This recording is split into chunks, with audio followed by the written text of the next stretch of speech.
dibilang Nasim tadi ya, pertama kali ikut. Jadi Autos ini sudah punya course ya, atau sistem belajar yang sangat lengkap untuk systematic review, di mana dimulai dari day one seperti pencarian ide dan membahas overview dari systematic review, hingga pada akhirnya nantinya jadi ya systematic review dalam bentuk publikasi. Itu kita sudah lengkap. Nah, di webinar series ini kita akan membahas tips-tips dan masalah yang sering kali dijumpai dalam penulisan tersebut. Begitu. Jadi webinar ini seperti suplemen lah untuk course lengkap kami di bidang systematic review. Nah, kali ini kita akan membahas salah satu topik yang penting dalam systematic review, yaitu article screening. Proses article screening ini adalah salah satu proses yang paling labor atau istilahnya berat ya dalam membuat systematic review, karena kita bisa men-screening hingga ribuan jurnal untuk mendapatkan hanya beberapa puluh jurnal yang kita review dalam topik kita masing-masing. Nah, oleh karena itu, pada webinar kali ini kita akan memberikan beberapa kiat-kiat atau tips ya yang hanya satu dari sekian yang sudah kita share di course premium kami untuk memudahkan teman-teman dan mendapatkan insight ya bahwa screening itu tidak sesulit itu ternyata. Nah, ini adalah workflow screening jurnal yang smooth. Untuk yang belum follow, jangan lupa follow kami di ini ya, Autos ID, Autos Research, dan Instagramku pribadi ada di CAY. Oke, kita akan bahas 5 topik ya. Jadi dari screening jurnal ini, yang pertama adalah tentang database, di mana sih kita mencari jurnal tentang topik kita, kemudian keyword, initial identification, deduplication, dan screening. Nah, karena ini adalah topik lanjutan ya, setelah hari pertama kita mencari ide, tentunya proses screening yang baik dimulai dengan ide yang baik terlebih dahulu. Nah, bagaimana menemukan ide yang baik, itu sudah kita bahas di course kami, di sistem belajar kami, dan juga di webinar-webinar sebelumnya. Bisa dilihat kembali ya, dan juga mengakses course kami. Pertama, kita akan membahas database terlebih dahulu. Di mana sih kita nge-search jurnal itu? Apakah di Google misalnya, atau di AI, dan sebagainya. Nah, jadi screening jurnal berdasarkan guideline dari Cochrane, itu kita bisa minimal dilakukan menggunakan 3 database ya, atau 2 database sebenarnya paling paling minimalnya. Minimal adalah kita menurut Cochrane melakukan searching jurnal di Medline, Embase, dan Central. Nah, Medline ini apa? Medline ini adalah database dari jurnal-jurnal ya, baik jurnal yang full text ataupun eh, abstrak, itu dikumpulkan jadi satu database yang sangat besar gitu, Medline. Nah, ada database satunya itu namanya Embase. Nah, jadi dua database ini berbeda, Medline dan Embase. Namun, database di Medline itu tercakup juga di Embase. Itu. Kalau Embase ini Elsevier ya, Elsevier. Nah, kalau Central ini adalah database khusus RCT, yaitu Randomized Control Trial. Karena randomized control trial itu kan studi eksperimental, sehingga secara registry, pencatatan studi, dan juga etik kan harus lebih ketat, karena dia studi eksperimental. Nah, oleh karena itu, dari Cochrane itu membuat sebuah database yang lebih khusus, yaitu dinamakan Central. Nah, Central ini sebenarnya isinya ya hanya RCT, baik dari Medline, Embase, ataupun yang masih belum terindeks di keduanya. Misalnya dari registry-registry RCT di NCT, dan sebagainya. Gitu. Intinya, kalau menurut dari Cochrane, minimal kita melakukan searching itu di Medline, Embase, Central. Nah, bagaimana kita melakukan searching di 3 database ini? 3 database ini itu ada versi berbayar dan ada versi gratisnya, istilahnya ya. Nah, kalau Medline itu kita bisa akses secara berbayarnya itu bisa lewat misalnya Ovid atau EBSCO gitu. Tapi ini berbayar baik berlangganan ataupun bisa diakses tergantung universitas atau institusi tertentu ya. Tapi kalau secara umum kita bisa mengakses database Medline yang gratis gitu ya, versi gratisnya itu lewat PubMed. Dan ini tetap lengkap. Itu justru PubMed ini lengkap mencakup Medline dan tambahan-tambahan lainnya yang tidak terindeks di Medline gitu. Karena lebih inklusif lah istilahnya PubMed ini dan dia gratis. Sedangkan kalau Embase ini dia benar-benar harus berlangganan, subscribe atau berbayar gitu. Tidak tidak banyak universitas yang memberikan eh, akses ke Embase ini ataupun institusi yang memberikan akses gitu. Nah, kita bisa mengakses secara gratisnya itu lewat Science Direct. Tapi Science Direct ini tidak lengkap dia tidak lengkap mencakup semua dari Embase ya, gitu. Beda sama PubMed tadi. Sedangkan kalau sentral itu kita tetap bisa mengakses secara gratis di sentral itu sendiri atau di Cochrane Library. Namun kalau versi gratisnya itu akan ada keterbatasan dari fitur-fiturnya, gitu. Hanya terbatas fitur, tapi kita tetap bisa mengakses semua jurnalnya. Jadi intinya, menurut Cochrane, minimal kita kalau melakukan systematic review itu dua database, yaitu PubMed atau Medline dan Embase, atau kalau kita mengakses secara eh, gratisnya adalah ScienceDirect gitu. Nah, kemudian kalau bisa ditambahkan Cochrane Library atau ke sentral tadi ya, gitu. Nah, jadi cukup tiga itu. Nah, kalau tambahan-tambahan lainnya itu sesuai dengan bidangnya masing-masing. Misalnya, kalau kata Cochrane itu misal topiknya itu di bidang nursery atau keperawatan.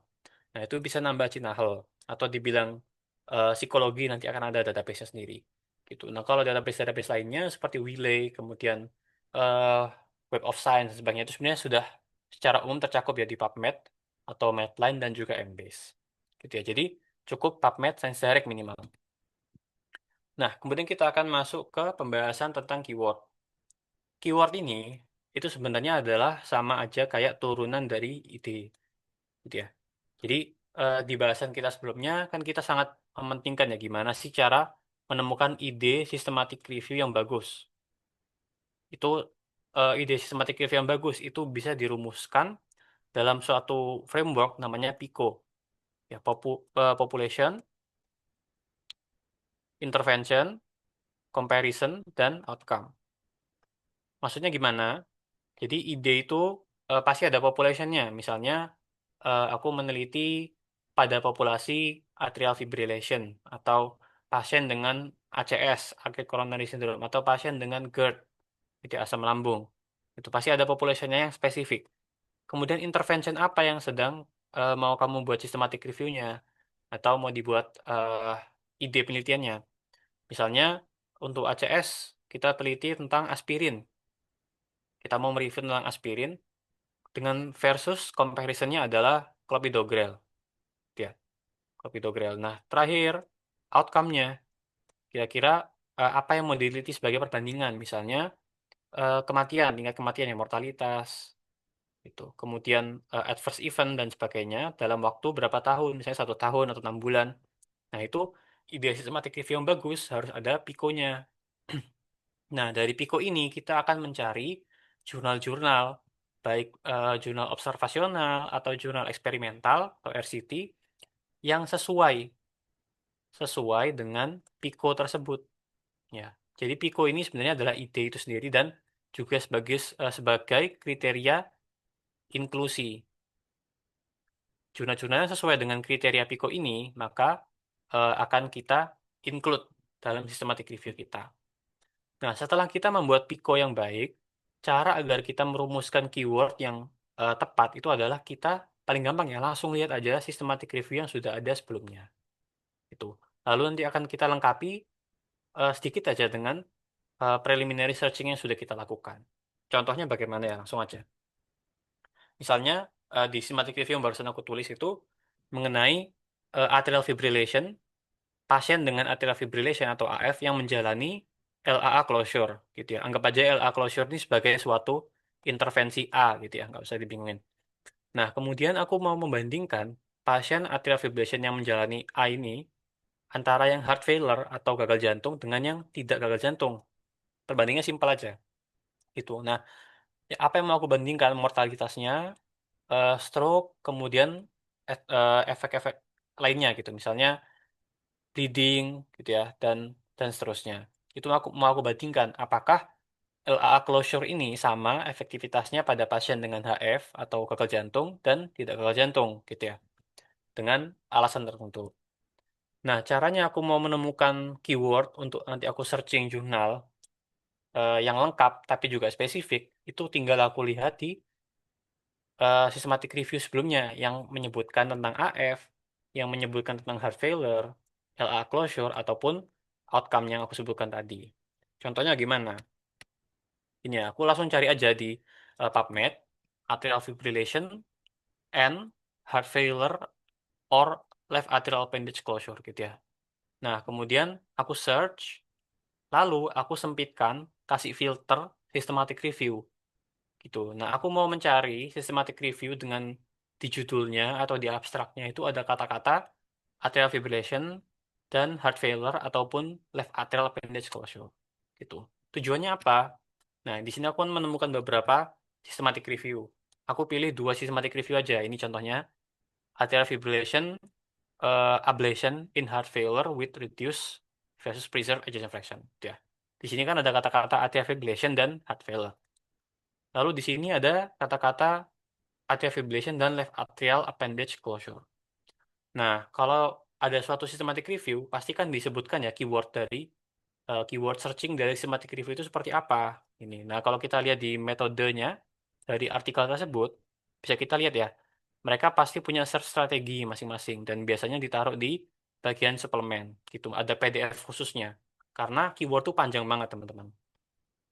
Lalu aku buka di bagian suplemennya dan aku temukan keyword mereka seperti ini gitu. Nah, kenapa sih penting untuk kita melihat systematic review yang sudah terdahulu untuk mencontoh keyword mereka? Karena agar kita tidak terlewat suatu sinonim dari keyword yang kita inginkan. Misalnya ya, kita kan tadi mau mencari atrial fibrillation gitu. Nah, ternyata di systematic review yang lalu-lalu itu mereka sinonimnya banyak ya. Ada atrial fibrillation, ada non-valvular atrial fibrillation ataupun AF, sama singkatannya juga NVAF. Kalau di systematic review satunya ini malah dia pakai atrial fibrillation, persistent atrial fibrillation, paroxysmal atrial fibrillation, atrial arrhythmia, dan seterusnya. Ada banyak ya, ada sekitar 10 10 keyword Malam banget. 10 keyword yang dia gunakan hanya untuk mencari atrial fibrillation gitu. Nah, kemudian untuk heart failure ya. Untuk heart failure-nya nanti pasti tentunya ada kata-kata kunci sinonimnya juga gitu. Nah, jadi dengan kita men-search systematic review terdahulu, kemudian kita mencontek keyword mereka, kita akan langsung dapat kata kunci itu tanpa kita repot membuat sendiri gitu. Begitu juga dengan em, keyword dari LAA closure-nya tadi. Di sini kita tinggal nyontek aja left atrial appendage occlusion, LAAO dan seterusnya. Dan kalau teman-teman tanya apakah cara ini benar ya mencontek systematic review sebelumnya, justru metode dari systematic review sebelumnya itu ada untuk kita contek agar bisa kita produksi ulang gitu ya, agar bisa dilakukan kembali searchingnya itu. Jadi justru ini adalah cara yang paling benar. Dengan kita melihat systematic review yang sudah publish di jurnal yang terpercaya, kita contek kembali keyword searchingnya gitu ya. Nah, oke. Jadi setelah aku mencontek dari systematic review terdahulu, misalnya hasil akhirnya itu keywordnya atrial fibrillation dan or sinonimnya tadi ya, yang ada 10 sinonim tadi, kemudian ditambah left atrial appendage closure dan juga sinonim-sinonimnya, and heart failure or sinonim-sinonimnya tadi. Nah, tapi apakah itu cukup dengan kita mencontek systematic review yang sebelumnya? Tentunya belum tentu cukup ya, karena ide kita sendiri kan unik, berbeda dengan systematic review sebelumnya. Oleh karena itu, biasanya keyword yang systematic review sebelumnya itu nggak bisa kita jadikan hanya itu patokannya ya. Pasti akan ada perlu kita tambah-tambahin atau kurang-kurangin sendiri sesuai dengan topik kita masing-masing. Nah, contoh yang aku temukan di systematic reviewku itu adalah ketika aku menggunakan keyword tadi, itu aku justru akan miss beberapa jurnal yang di judulnya ataupun di abstraknya itu nggak ada kata-kata heart failure sama sekali. Itu contohnya itu adalah jurnal ini ya. Jurnal ini itu termasuk jurnal yang aku pada akhirnya include di systematic reviewku. Aku masukkan ke systematic reviewku. Tapi di titelnya, di titlenya nggak ada kata-kata heart failure sama sekali ya, bisa dilihat. Kemudian di abstraknya juga nggak ada kata-kata heart failure sama sekali. Nah, gimana aku bisa mendapatkan jurnal ini? Ya, karena saat aku mencari ideku, gitu ya, ini adalah salah satu jurnal yang aku temukan, gitu. Nah, dari sini aku sadar bahwa meskipun ada jurnal yang nggak ada kata-kata heart failure sama sekali, bisa jadi di resultnya atau di datanya ada yang kita perlukan ya tentang systematic review kita gitu, seperti jurnal ini.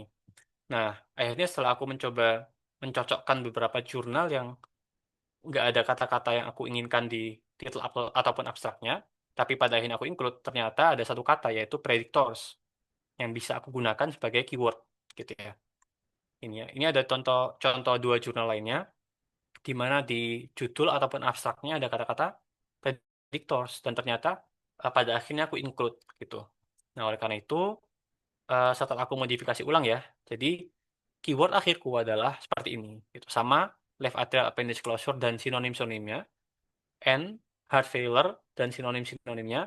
Nah, tapi ini tambahan sendiri dari aku ya, yaitu insight itu insight kemudian predictors ya aku pakai wildcard ya di sini ya outcome dan sebagainya ini adalah berdasarkan preliminary searchingku jadi berdasarkan sebelumnya aku sudah nyoba nyari-nyari gitu ya secara nggak sistematis dan aku menemukan beberapa jurnal yang nggak ada kata-kata heart failure ataupun yang aku inginkan sama sekali ternyata tetap ada datanya gitu nah berdasarkan preliminary searchingku itu kata-kata ini yang penting untuk kita dapatkan di judul ataupun abstraknya gitu. Jadi kesimpulannya adalah untuk bisa mendapatkan keyword yang cukup sensitif ya, cukup luas, tapi tetap bisa spesifik, itu ya intinya kita harus punya Pico dulu yang spesifik ya.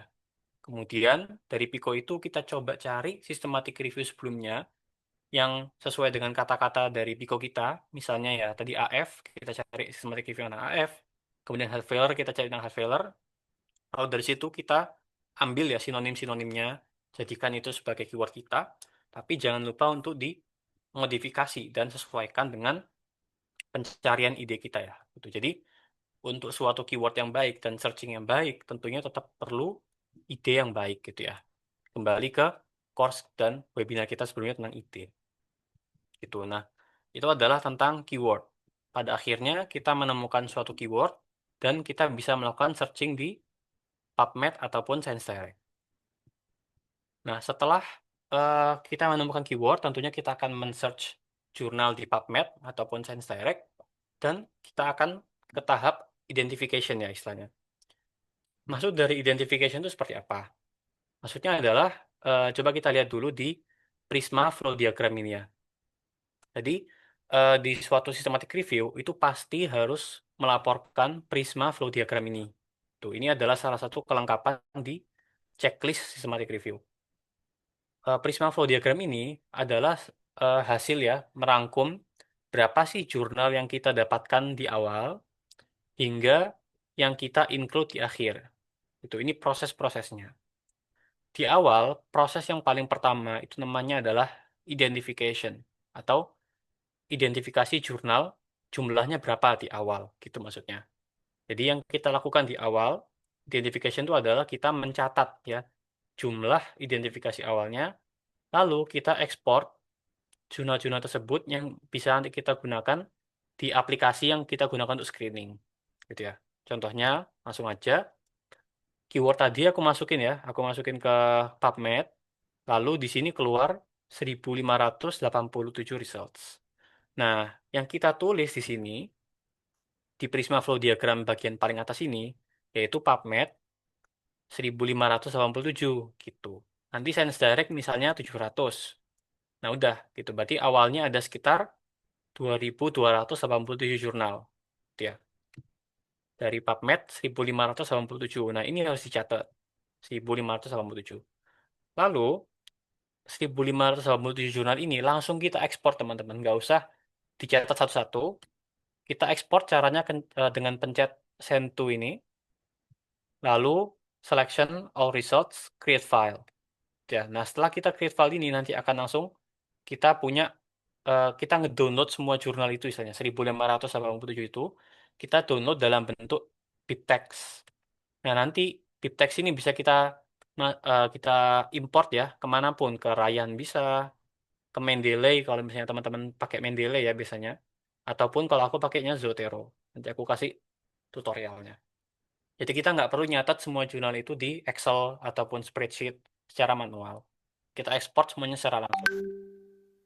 Ya. Nah, kalaupun Science Direct juga sama, juga bisa kok diekspor semuanya. Tapi bedanya kalau Science Direct ini nggak bisa ekspor langsung 1.000 jurnal gitu. Mereka harus ekspornya per halaman. Jadi maksimal ekspor 100 artikel per satu kali ekspor ya. Misalnya nanti ada 700 hasil, berarti kan ada 7 halaman. Karena satu halaman isinya 100. Jadi harus pencet ekspor ini sebanyak 7 kali. Gitu ya. Jadi satu kali ekspor satu halaman. Oke, nah misalnya tadi prosesnya cepat ya. Kalau untuk identification ini tinggal dicatat aja jumlah jurnal di awal berapa dan diekspor semuanya jadi bentuk file. Nah, lalu proses setelah identification itu antara PubMed sama Science Direct kan pasti ada overlap ya. Ada yang sama jurnalnya. Jurnal A ditemukan di PubMed tapi juga ada di Science Direct. Nah, langkah selanjutnya adalah menghilangkan jurnal yang berulang atau duplikat antara PubMed sama Science Direct. Nah, biasanya teman-teman, duplikat antara PubMed dan Science Direct ini lumayan banyak ya. Contoh yang aku sebutkan tadi, kan ada 2000 jurnal, 2200 jurnal. Kemarin aku ada sekitar 300 duplicate. Nah, kalau kita mencoba untuk eh, meresolve duplicate ini secara manual, kan perlu waktu ya, mungkin 1 jam, 2 jam. Nah, aku ada tutorialnya untuk bisa melakukan itu dalam waktu hanya beberapa menit. Caranya pakai Zotero dan R. Nah, yang perlu teman-teman tahu sebelumnya, tiap jurnal itu mereka punya eh, kode spesifik ya, istilahnya namanya DOI. DOI ini Digital Object Identifier. Jadi istilahnya kayak sidik jarinya tiap jurnal. Itu pasti kalau jurnal terindeks di PubMed ataupun Science Direct biasanya ada. Kecuali dia hanya berupa em, abstrak dan sebagainya. Tapi kalau full text pasti ada DOI-nya. Nah, oleh karena itu, kalau mau deduplikasi atau menghilangkan duplikat, sebenarnya cukup kita pakai DOI ini aja. Mana yang sama, itu kita hilangkan. Gitu. Nah, kita ajarin dua-duanya ya di course kita, bagaimana pakai yang manual. Ini lebih teliti, dia pakai Ryan.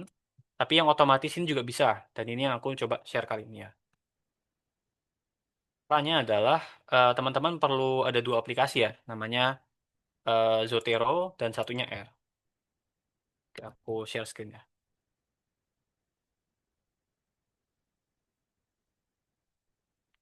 Eh,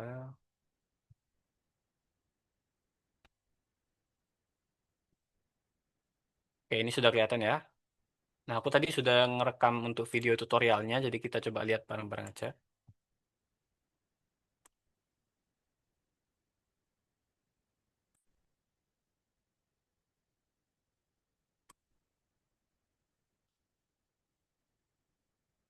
Oke, jadi pertama-tama eh, harus sudah ada dulu ya, tadi udah diekspor jurnal-jurnal dari PubMed sama Science Direct-nya. Nah, di sini aku ada satu file untuk jurnal dari dari PubMed dan ada 7 dari Science Direct. Jadi sekitar 700 ya dari Science Direct-nya.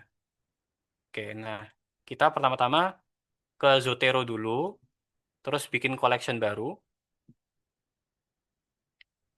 Lalu di collection ini kita import semua tadi itu ya, satu persatu, jadikan satu collection.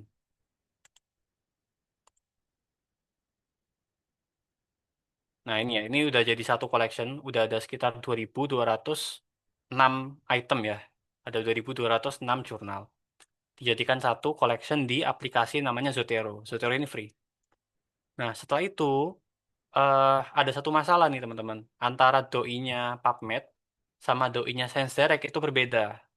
Jadi kalau doi-nya PubMed itu clear em, hanya nomor-nomor yang spesifiknya aja. Tapi kalau Science Direct itu dia ada HTTPS-nya. Itu kayak www-nya lah sebelum dari doi-nya itu. Nah, oleh karena itu di Zotero ini ada satu fitur untuk bisa menyamakan doi itu. Nah, ini salah satu fitur penting dari Zotero dan kenapa aku pakai Zotero untuk proses ini. Ya.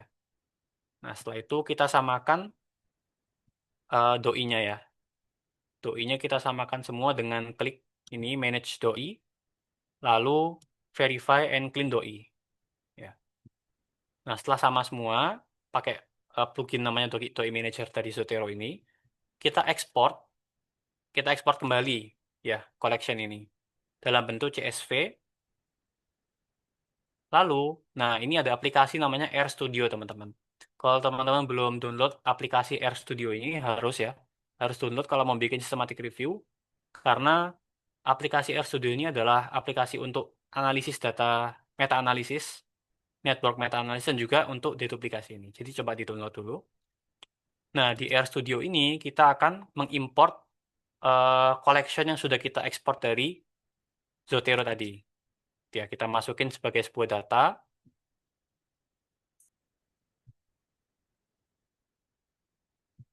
Nah, ini ya, sudah diimpor semuanya. Ada 2.202 yang terimport ya. Ada 4 yang nggak masuk gitu ya, karena mungkin nggak lengkap datanya sebagai data di RStudio. Nah, nanti di RStudio ini aku sudah mengumpulkan kode-kodenya untuk tinggal dimasukin aja, nanti akan langsung deduplikasi ya. Jadi ini akan masukin kode aja, tinggal masukin enter gitu. Dan nanti hasil akhirnya itu deduplikasinya sekitar 1973. Nah, ini sisanya ya. Jadi ada sekitar 200 229 yang duplikat. Ya, sisanya 1973 ini benar-benar unik dan nggak ada duplikatnya sama sekali. Gitu. Nah, nanti sisa 1973 ini kita ekspor lagi dalam bentuk RIS. Gitu. Ya, nah, screening kita ekspor lagi dalam bentuk RIS dalam satu file sendiri ya. Nah, nanti file itu bisa kita upload ke Ryan untuk proses screeningnya. Gitu. Nah, ini ya. Ini adalah hasil akhirnya screening deduplication ini dalam bentuk RIS. Nah, file ini bisa kita masukin lagi ke Zotero ataupun ke Ryan dalam bentuk yang sudah nggak ada duplikatnya sama sekali gitu ya. Gitu. Oke. Jadi sampai sini kita sudah belajar gimana sih cara deduplikasi tanpa perlu kita manual cek satu persatu ya apakah ini duplikat atau tidak. Gitu. Nah, terakhir kita akan belajar tentang screening itu sendiri gitu ya. Setelah jurnalnya tinggal 1973. Sebenarnya tetap banyak ya 1973 itu. Tapi kita akan belajar satu cara di mana dari 1973 ini bisa kita screening mana jurnal-jurnal yang potensial agar kita itu nggak kelewat gitu ya. Dengan cara yang lebih cepat, nggak satu persatu. Oke, sudah kelihatan ya PowerPoint-nya ya. Oke, nah terakhir kita belajar tentang screening. Nah, prinsipnya abstrak screening ini adalah kita harus kembali lagi nih teman-teman ke Pico kita. Pico keyword itu kita harus kembali lagi ke sana sehingga kita memikirkan apa sih yang kita harapkan ada di title atau abstrak dari jurnal yang mau kita include. Tuh, nah, dari kita berpikir seperti ini, kita akan menghasilkan inclusion keywords dan exclusion keywords. Misalnya, di contoh systematic review tadi ya, inclusion keywords atau kata-kata yang aku harapkan ada di jurnal yang mau aku include di judul ataupun di abstraknya, itu adalah ada kata hard failure, atau ada kata ejection fraction, atau predictor, risk factor, dan seterusnya. Atau mungkin bisa juga ada kata-kata regression ya, karena kalau ada regressionnya, kemungkinan ada eh, hard failure-nya gitu. Nanti ada data hard failure-nya dan seterusnya. Sebaliknya, kalau ada kata-kata review, otomatis pasti aku exclude. Karena aku nggak mau menginclude jurnal-jurnal review ataupun systematic review. Atau misalnya ada kata-kata animal atau ablation ya. Karena kalau ablation, ada kata-kata ablation, berarti populasinya bukan yang aku mau teliti ya, gitu. Ablation ini ada intervensi yang berbeda, gitu. Pasti topik jurnalnya udah nyeleweng, nggak sesuai dengan yang aku inginkan di Pico yang aku sudah sebutkan tadi. Nah, oleh karena itu, dengan inclusion keywords ini, nantinya ini menjadi bekal kita di Ryan untuk mencari atau men-screening jurnal sesuai dengan yang kita inginkan. Gitu ya. Nah, untuk alur screeningnya adalah, nanti akan aku berikan tutorialnya ya juga ya. Alur screeningnya adalah, kalau misalnya ada keyword inclusion dan tidak ada keyword exclusion, maka itu pasti kita include ya, karena udah sesuai banget dengan yang kita inginkan. Tapi kalau nggak ada keyword inclusion dan ada keyword exclusion, pasti kita exclude. Karena sudah nggak sesuai banget dengan yang kita inginkan. Nah, tapi kalau kita ragu-ragu atau ada keduanya, kita maybe ya. Nanti akan kita lakukan full text screening untuk memastikan apakah include atau exclude pada hasil akhirnya. Nah, oke. Sekarang kita ke Ryan ya. Kita ke aplikasi ketiga nih yang kita gunakan sebagai screening jurnal. Oke, udah kelihatan ya. Nah, ini adalah aplikasi Ryan ya teman-teman di web. Teman-teman bisa akses melalui ryan.ai ini ya. Oke, aku login dulu. Aplikasi Ryan ini sebenarnya juga bisa untuk deduplikasi tadi, tapi manual ya, jadi satu persatu. Kalau mau yang otomatisnya dia harus berbayar. Gitu. Jadi kalau untuk deduplikasi, aku sarankan pakai cara yang otomatis tadi. Sedangkan untuk yang eh, screening itu tetap harus manual teman-teman, nggak bisa kita secara otomatis. Oke, ini kita sudah masuk ke Ryan. Jadi dengan mengaksesnya di ryan.ai ya. Nah, nanti teman-teman bisa sign up, lalu buat suatu systematic review. Caranya create review ini. Nah, ini aku sudah ada contohnya. Ini tes saja LAAC pada AF dengan HF. Nah, kita buka.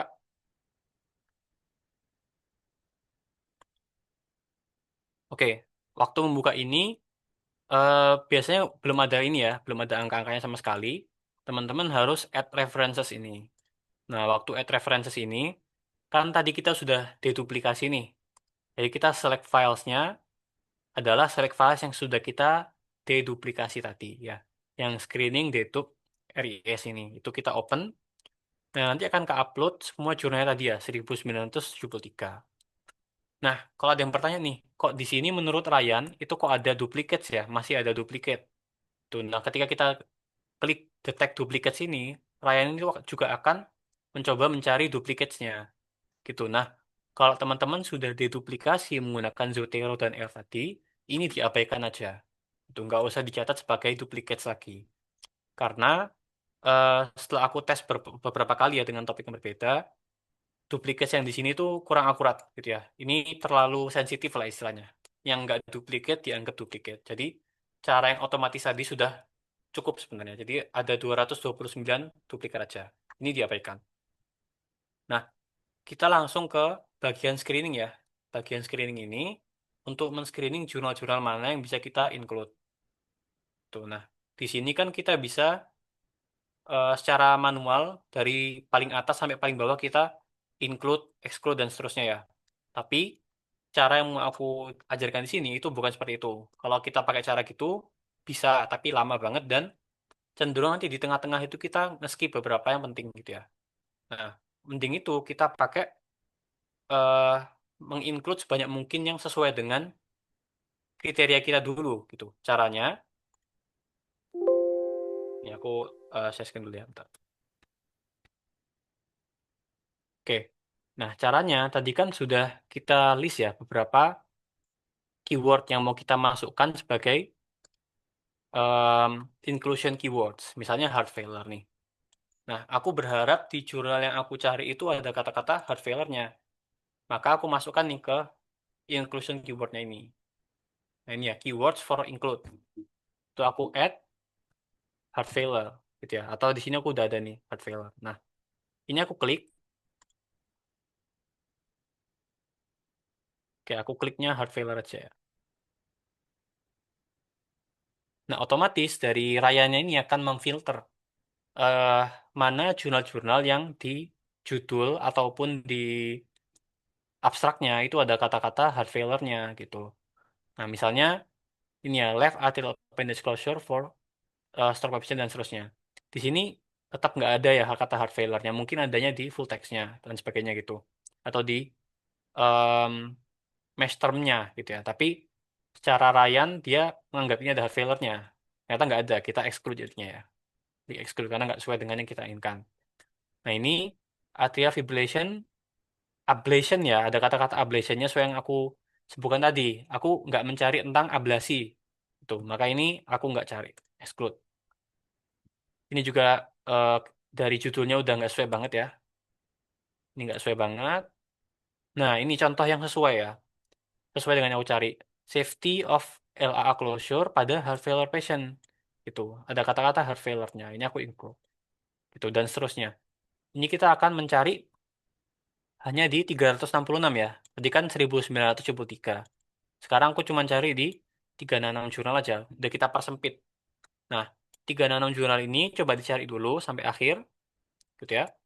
Sampai akhir, nanti kita coba keyword lainnya. Misalnya prediktor. Prediktor ini masukkan lagi. Kita tambahkan kata prediktor, lalu kita juga cari sama kayak tadi ya, cari lagi dari awal. Nah, ini prediktor, ada 133 ya. Intinya sama aja sih sebenarnya kayak screening satu persatu. Tapi dengan cara ini kita fokus ke keyword inclusion dulu. Itu kita bisa sebanyak mungkin menginclude jurnal-jurnal yang kita bakal include pada akhirnya gitu. Nah, kenapa kok cara ini penting? Karena di Ryan ini sistemnya adalah ketika kita sudah menginclude atau mengexclude sebanyak 50 jurnal, itu nanti kita bisa melakukan rating di sini. Ya, ratings, kita proceed. Nah, di sini disebutkan 45 decisions left to run rating calculation. Karena minimal kita melakukan 50 decision ya, menginclude ataupun mengexclude sebanyak 50 jurnal.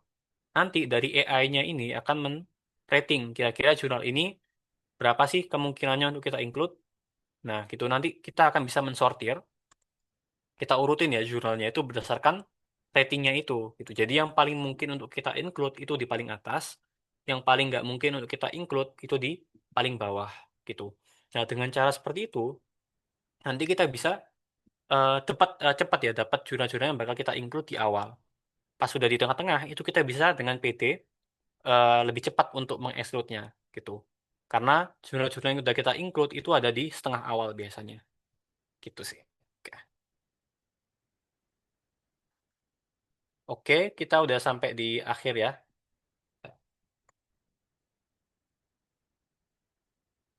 Ini ya, setelah 50 decision dirayang, kuncinya adalah kita lakukan rating pakai AI tadi. Nah, nantinya kita bisa sortir ya jurnal-jurnal itu. 1.900 jurnal itu berdasarkan ratingnya. Yang paling mungkin di-include di awal dan seterusnya.